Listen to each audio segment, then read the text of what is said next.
I climbed the highest mountain in the Philippines. Day zero. Sa sobrang excited ko ay hindi ako nakatulog. And since maaga yung flight namin, madaling araw pa lang ay andito na kami sa Mactan Airport. Kasama ko nga pala sa climb ang kaibigan ko na si JR. Pareho kaming joiner. 16 kami lahat sa climb at lahat ay from Cebu.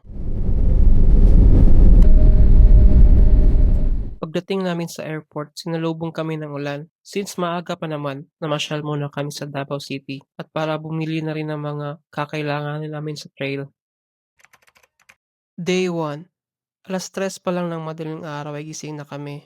Maaga rin kasi kaming susunduin ng van na maghahatid sa amin papuntang jump off sa may Kapatagan. Almost 5 a.m. na kami nakaalis from Davao City. And from Davao City, 1 hour and 30 minutes lang yung biyahe papuntang jump off. At habang papalapit na kami, kitang-kita na namin yung Mount Apo. At the same time, excited na rin kami. We just arrived sa Kapatagan.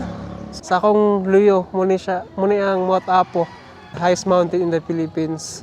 Bago magsimula yung hike, nagpakilala muna ang guides namin. Sila yung makakasama namin for 3 days. My name is Isidoro Bosio Jr., aka Kuya B. And sama kauban ako si Uncle Dix o si Janelle. Tulo mi nga mag-guide sa inyo ha. And then apoy tulo ka porter, duha ka personal o isa ka logistic. No, so kita mag-uban gulod sa tulo ka adlaw. Mabuhay, Madigir, welcome in jump off of Santa Cruz Trail. Isa ka trail sa Mount Apo. Ako sa i-discuss ang ato ang IT karong adlaw no. Gikan dinhi sa ato ang jump off. Padulong ta sa first village kung asa magtimbang sa inyong mga bag, which is Sitio Kulan, Barangay Sibulan, Santa Cruz. Then pag humana na second village na to is in Sitio Tumpis. Start na kami sa hike.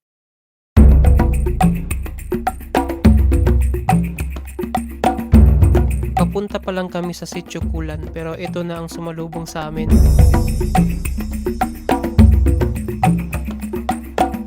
We just arrived sa first village, Sitio Kulan.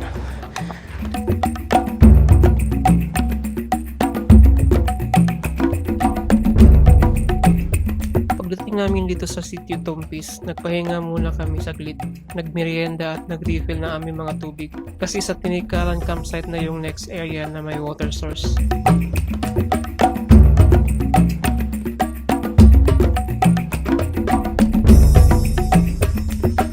Narating na namin ang first campsite, ang Basakan E-Camp.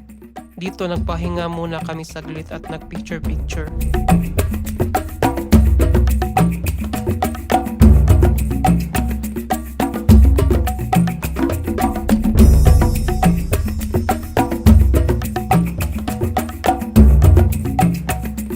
Narating na namin ang Bughaanan campsite.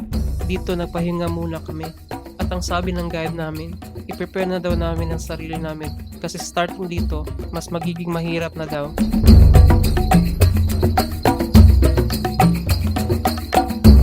Dito rin makikita ang mga naglalakiang kahoy o ang tinatawag na century-old trees. Isa sa mga paborito kong part sa hike namin, kapag nagpapahinga kami, si Kuya B ay nagsishare ng mga knowledge sa amin. Kagaya nito, Kasagaran diri sa ilalom, tagsara jud kay makakuan sa ibabaw nga balahibo. So ilalom nga balahibo, ang sagad nga mo igo sa imuha no.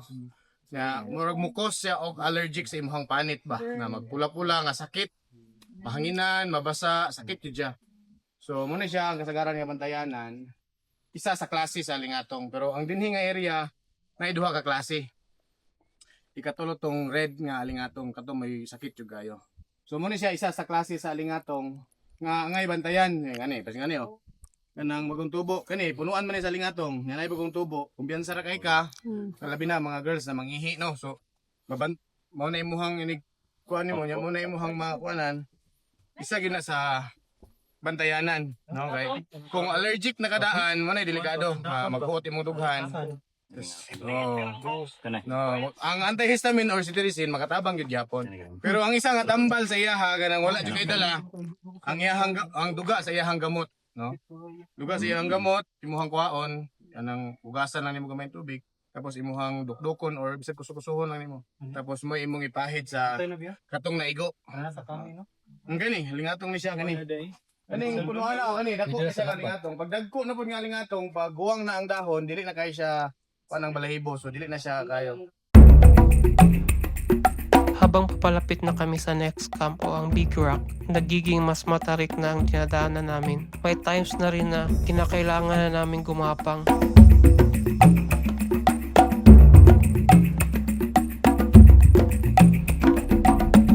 11:46 AM, narating na namin ang Big Rock campsite. Dito na rin kami nagtanghalian at nagpahinga. Elevation sa Big Rock 1,865. Habang nagtatanghalian kami, ito yung naririnig namin. Ang tawag nila dito sa Bisaya ay gangis or cikadas in English.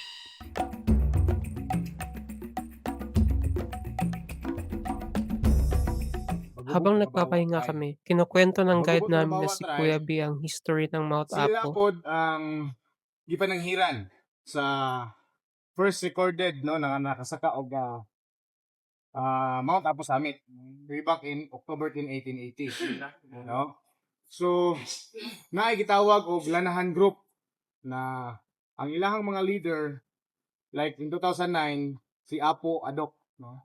Kanang kuan musaka gyud sila Apo magritual usahay kaduha sa katuig.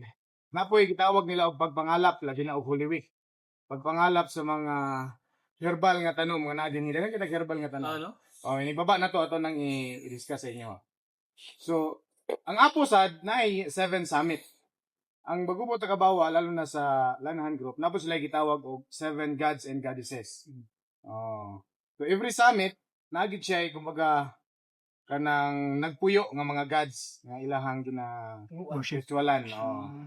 So ang Mount Apo sa karon naay tulo lang ka signage. No, tulo lang ang summit nga naay signage. Nga kasagaran may madungog no na pero pito gid na siya nga mga tagko.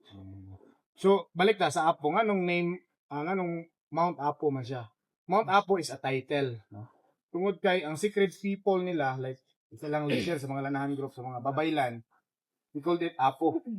Then ang Mount Apo, sacred mountain sab nila, no? Diha nagpuyo ang ilang mga gods and goddesses. O sacred mountain nila, naga-ritual sila dinhi. So they called it Apo. Apo is a title. Like in Luzon, the oldest tattoo artist in Buscalan is Apo Wangon. That's all. Thank you! Exam later. Hello guys! We just arrived sa Tinikaran campsite. 1:13 PM, narating na namin ang Tinikaran campsite. Mabato at maraming ugat ng puno ang ground dito, kaya paunahan na lang kami sa paghahanap ng space para makapag-pitch na kami ng tent. Pagkatapos naming mag-pitch ng tent, naglakad-lakad muna kami para i-explore ang campsite. May CR dito pero pinagbabawal ang maligo. May water source pala dito na pwedeng inumin. Ang tubig ay galing sa tubod or spring. Sa experience ko nung ininom ko yung tubig, may lasa siya na parang bato.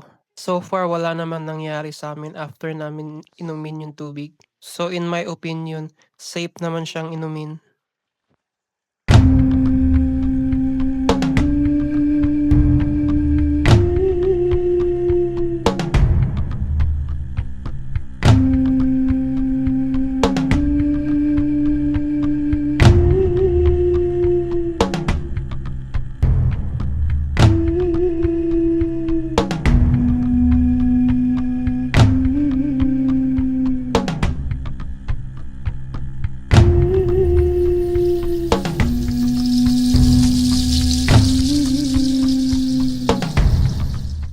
Almost 4 PM pa lang dito sa campsite pero 17 degrees Celsius na yung temperature.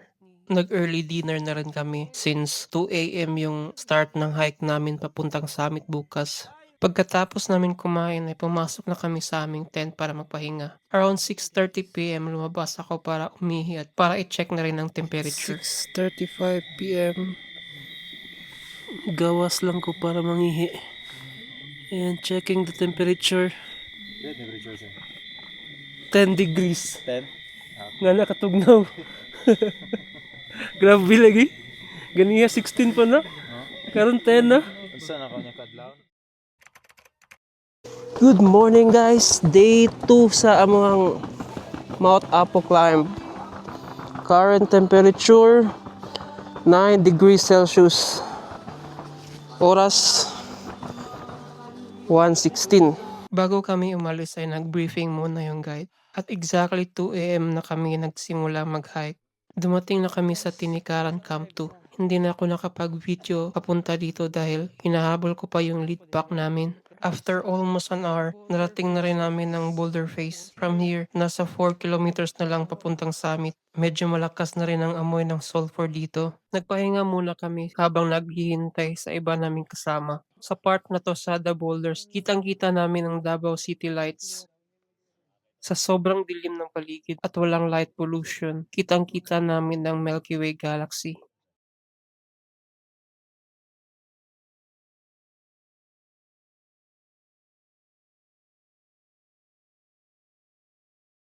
Isa sa highlights ng Mount Apo ang The Boulders.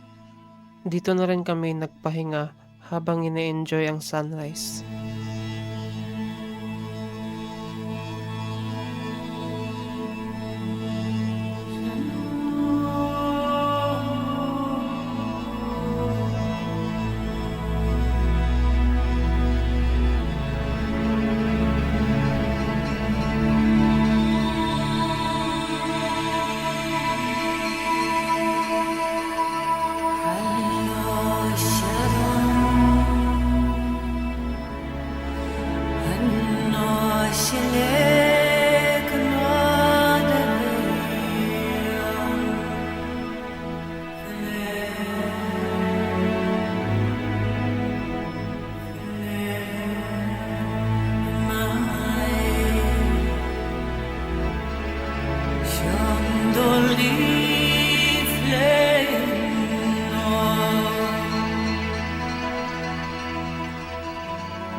It's almost 6 AM na guys. Napami sa The Boulders. More grass pag na ko. Hindi kayong view. Wild berries. Tilaw lang. Usa lang.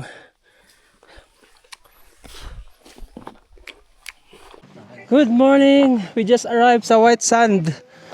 Welcome to White Sand. Woo! It's 2,734 meters above sea level. Dati raw, pwede mag-camp dito sa White Sand. Pero ipinagbawal na daw kasi may mga times na may mga batong nahuhulog galing sa itaas. Aso. Tugnaw kayo guys. 11.5 degrees Celsius dito sa White Sand. Narating na namin ang Crater Lake. Habang papunta kami dito, nadaanan namin yung 87 degrees na part. Hindi na ako nakapag-video dahil sobrang hirap. Kinailangan ko nang gamitin ang dalawa kong kamay. Dito na rin kami nagpahinga habang hinihintay namin yung ibang grupo na bumaba galing sa summit. This is it guys! Summit na! Yay! Summit! Di tulad ng ulap na kusang lumilisan, di tulad ng alon sa may dalampasigan. Ang pag-ibig ko'y di panandalian, di panandalian. Walang pagtutuda dito silabog. Tulad ng sulong sa kalit lang may maglalaw. Ikaw ay sinusutuktok ng bundok, ika'y kanlungan sa Masukal man ang landas, di man tiyak ang wakas ay lalakbayin para lang sumiyuin ang simoy mo. Hindi na rin kami nagtagal dito kasi may ibang grupo rin na naghihintay sa amin. Pagkatapos namin dito sa Digo City Peak, sunod naming pinuntahan ang Kidapawan City Peak.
Sunod naming pinuntahan ang Mother Peak.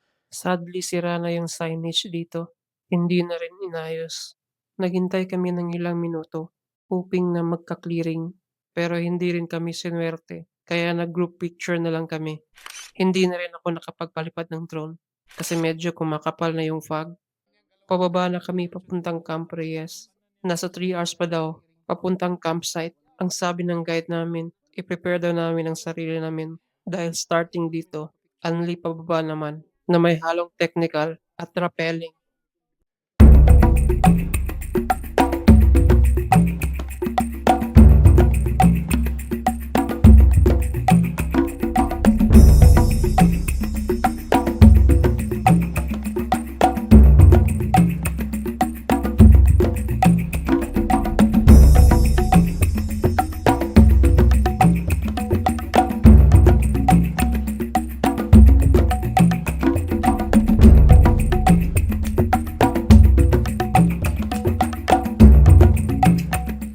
Kung nahirapan kami sa pag-akyat papuntang summit, mas mahirap ang pagbaba. Ramdam na ramdam ko na rin ang pagod, pero mas nangingibabaw ang sakit ng aking mga paa. Malapit sa campsite, may nadaanan kaming mossy forest. Pwede naman magpahinga dito, pero ipinagbabawal ang mag-camping. Finally guys, abot na gid mi sa Camp Reyes.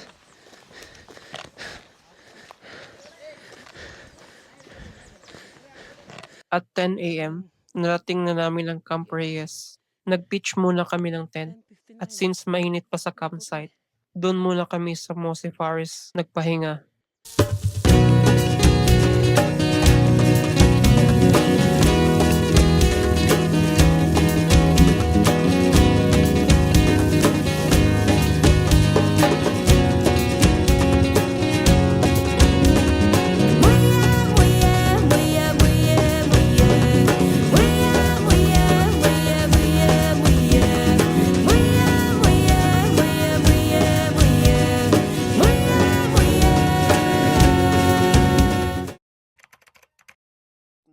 Madaling araw ay nagising ako.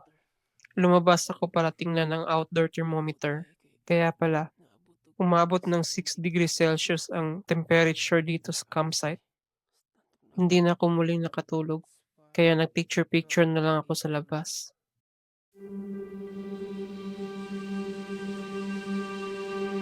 Oras ng sambahin ang ngalan mo,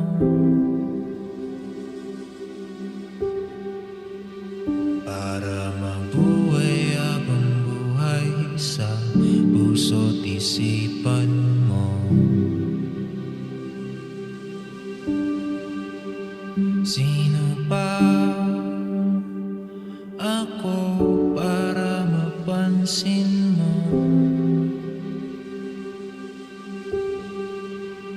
Mga dalangin ko sa'yo, sana'y pakinggan mo.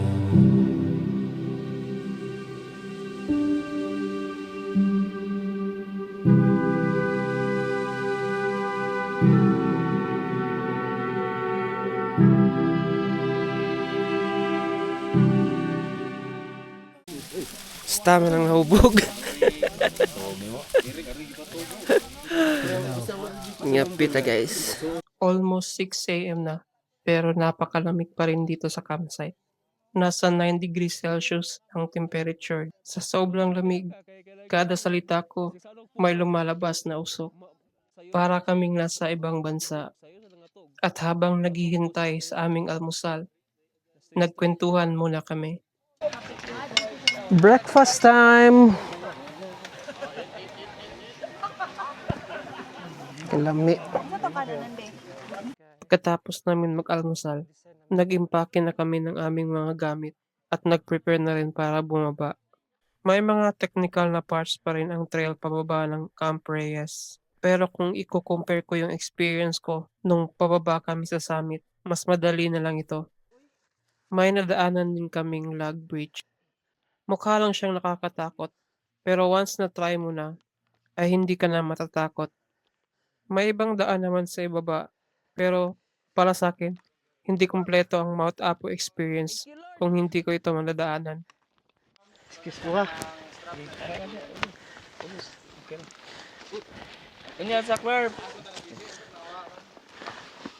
Yeah, success! Nang makalabas na kami ng kagubatan, open trail naman ang sumalubong sa amin. Habang pababa kami, may mga wild plants kaming nadaanan, kagaya nito, wild strawberries, at white flower. At dito na nga nagtatapos ang aking adventure. Sa loob ng 3 araw, ang dami kong natutunan na aking magagamit sa susunod kong mga pag-akyat. Dito ko napatunayan kung gaano kalayo ang kaya kong marating. Isang alaala na habang buhay kong babalikan. Shoutout nga pala sa aking mga nakasama sa climb na to. At sa aming guides at porters, maraming salamat. Walang pagdududa dito silakbot, tulad ng sulong saglit lang ay maglalaho. Oh, oh, ikaw ay sinusutuktok ng bundok, ika'y kanlungan sa lahat ng gulo. Masukal man ang landas, di man tiyak ang wakas ay lalakbayin para lang sumiyuin ang simoy mo.